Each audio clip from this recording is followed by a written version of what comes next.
बिस्मिल्लाहिर्रहमानिर्रहीम। अस्सलाम वालेकुम। मैं हूं मोहम्मद अकरम खोसो।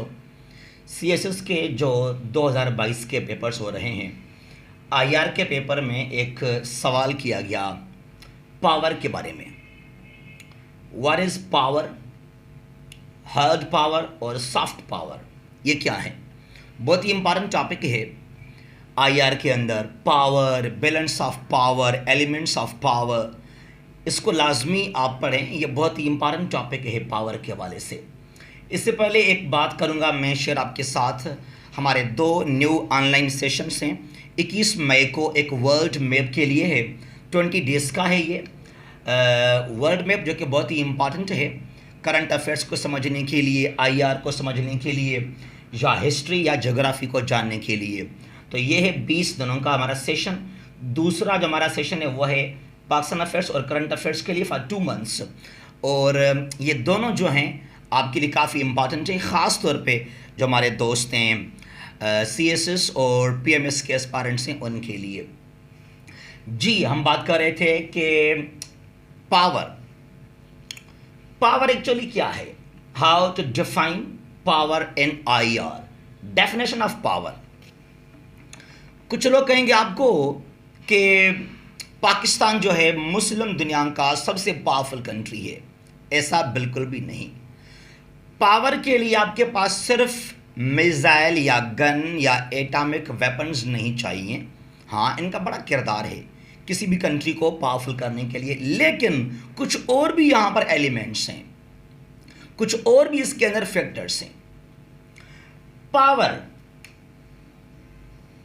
डिफरेंट राइटर्स, पॉलिटिकल साइंटिस्ट, उनके अपने अपने ओपिनियंस हैं, व्यूज़ हैं आईआर के अंदर पावर के बारे में।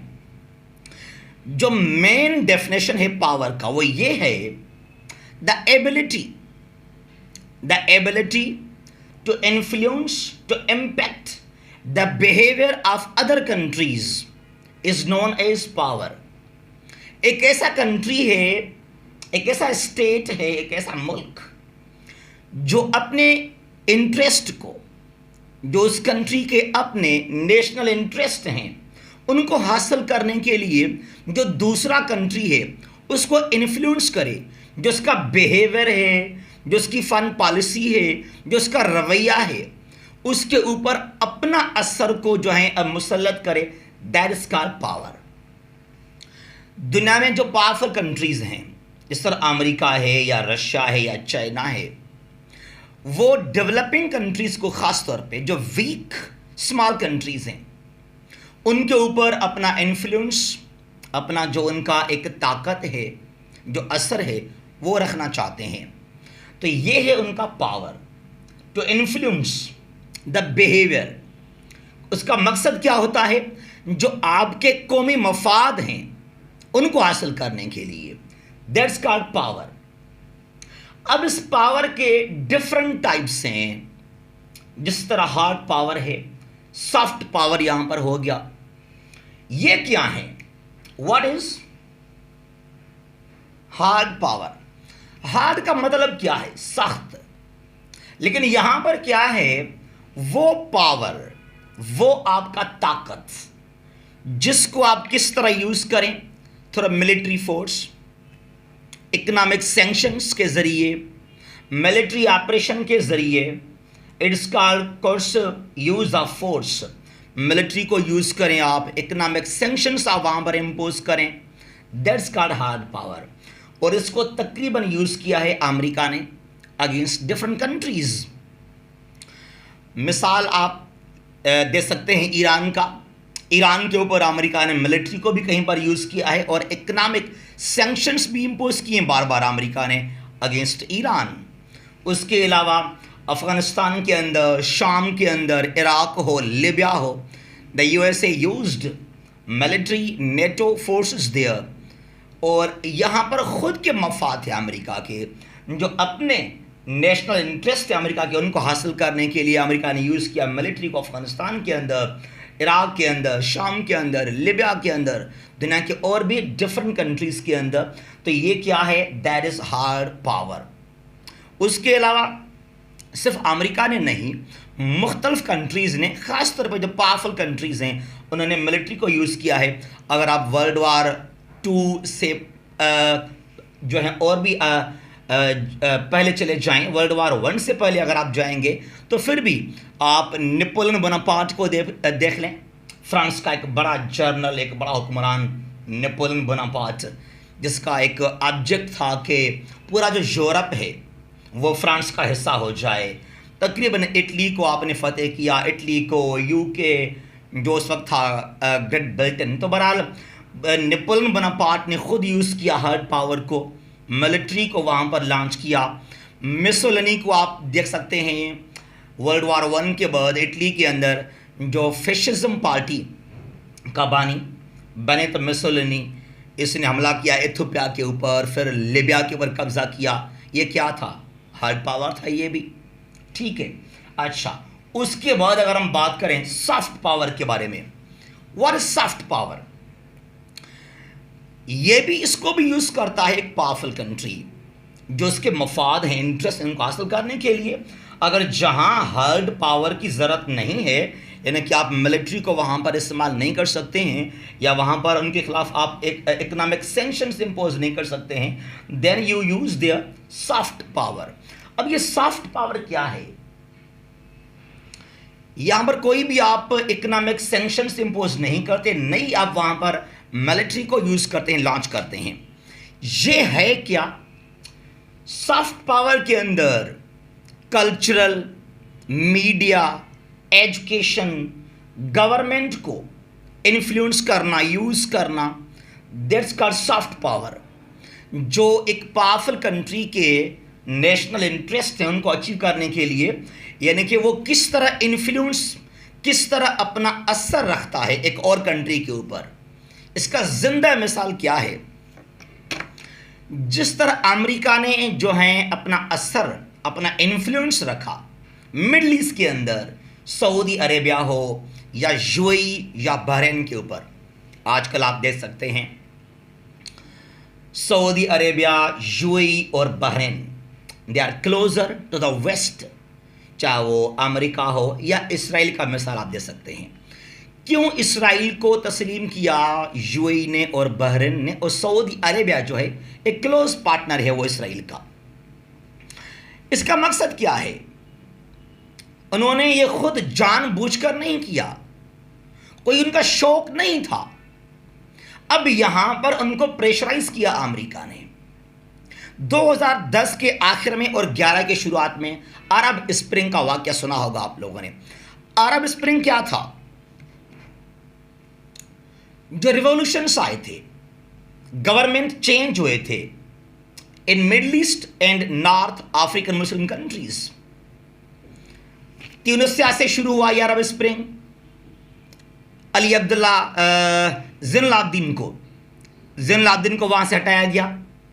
फिर हुस्नी मुबारक था मिस्र का सदर, इजिप्ट का, उसको वहां हटाया गया।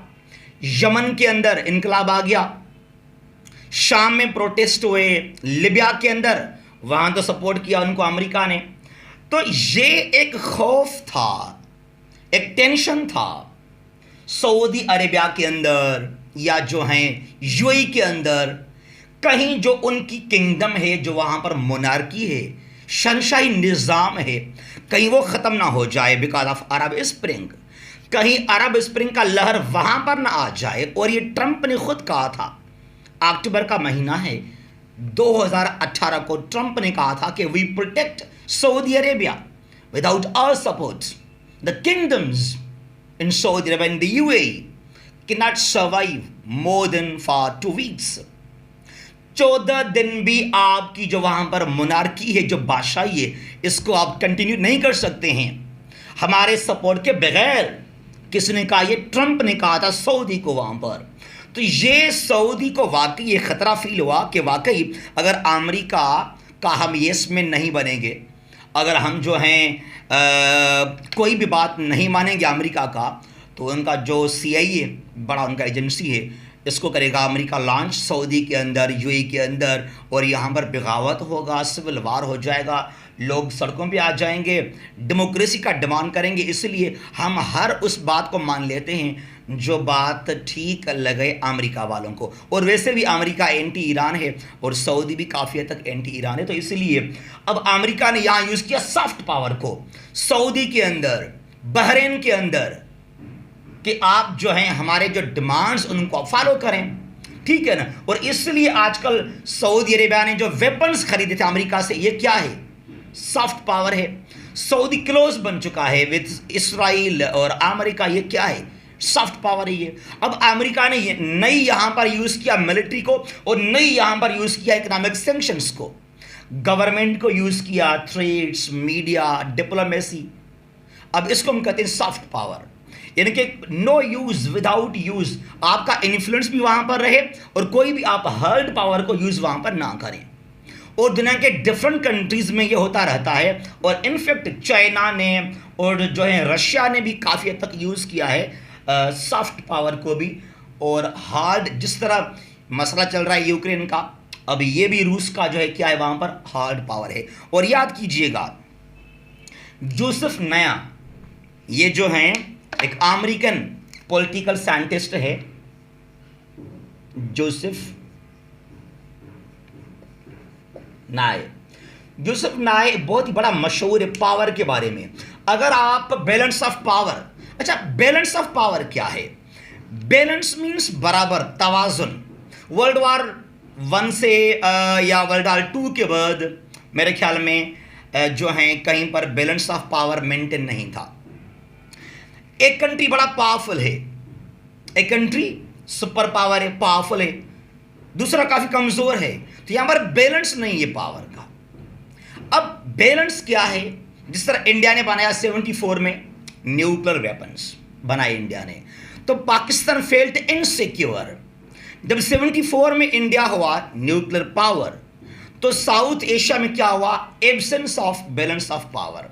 और जब 98 में भुट्टो ने इसको लॉन्च किया था 1972 में इन मुल्तान एटॉमिक प्रोग्राम को, और जब 98 में बना पाकिस्तान न्यूक्लियर पावर, तो क्या हुआ? Now there is balance of power in South Asia. अगर वेपन्स इंडिया के पास भी हैं तो पाकिस्तान के पास भी हैं। अगर अमेरिका बना 45 में न्यूक्लियर पावर, तो सोवियत यूनियन भी बना 49 में न्यूक्लियर पावर। तो बड़ा इस लिहाज से अब दो कंट्रीज के पास पावर मौजूद है, वहां भी वेपन्स हैं, यहाँ वेपन्स हैं, दैट्स का बैलेंस ऑफ पावर। तो बहरहाल ये चीज़ अगर आप पढ़ना चाहते हैं पावर को, बैलेंस ऑफ पावर को, हार्ड पावर को, सॉफ्ट पावर को, तो इस शख्स को लाजमी आप पढ़ें, जोसेफ नायर को पढ़ें आप। एक American diplomat, politician, political scientist, writer, तो इस चीज़ को लाजमी आप कवर करें। और रियलिज्म, हम कहते हैं ना रियलिज्म, ये हार्ड पावर उसका हिस्सा है। Hard power is actually the part of realism, जहाँ पर फोर्स को यूज़ करना, सिक्योरिटी, मिलिट्री को इस्तेमाल करना, तो ये वही बात है। बहरहाल ये आईआर का बहुत ही इंपॉर्टेंट टॉपिक है। पावर क्या है, हार्ड पावर क्या है, सॉफ्ट पावर क्या है, and what is balance of power. तो इन चीज़ों को लाजमी आप पढ़ें, इस टॉपिक को लाजमी आप कवर करें आईआर के अंदर, ये बहुत ही आपको आगे फ़ायदा देगा। Thank you so much for watching. Stay blessed. अल्लाह हाफिज़। पाकिस्तान हमेशा जिंदाबाद।